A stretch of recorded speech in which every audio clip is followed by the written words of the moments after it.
YouTube ప్రేక్షకులందరికీ ప్రభు అయిన యేసుక్రీస్తు నామంలో నూతన సంవత్సర శుభాకాంక్షలు తెలియజేస్తున్నాను. నా బంధువులకి, రక్త సంబంధులకి, స్నేహితులకి కూడా నూతన సంవత్సర శుభాకాంక్షలు తెలియజేస్తున్నాను. Happy new year. అందరూ బాగున్నారా?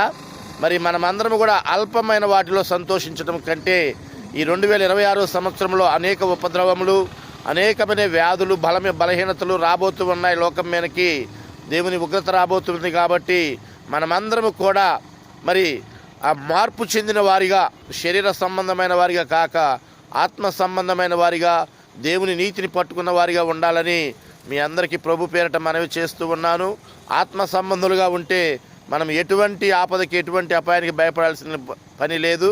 అందుకని మనమందరము క్రీస్తు యేసునందున్న వారికి ఏ శిక్షా విధి లేదని మరి రోమీలకు రాసిన పత్రిక 8వ అధ్యాయము 1వ వచనంలో రాయబడి ఉంది. కాబట్టి నీవు నేను క్రీస్తునందు నూతన సృష్టిగా చేయబడాలని, ఇదిగో సమస్తము గతించెను, సమస్తము నూతనమైన సృష్టిగా చేస్తున్నాడు. కాబట్టి నీ జీవితము, నా జీవితము ఈ 2026 సంవత్సరంలో రక్షణ పొందకపోతే రక్షణ పొందిన వారిగా, మారు మనసు పొందకపోతే మారు మనసు పొందిన వారిగా, పాప క్షమాపణ పొందకపోతే పాప క్షమాపణ పొందిన వారిగా ఉండి ఒక మంచి జీవితాన్ని, ఆత్మీయ జీవితాన్ని చేయనట్లుగా ప్రభు మిమ్మల్ని బలపరచునుగాక. ఆమేన్. అందరికీ happy new year. God bless you.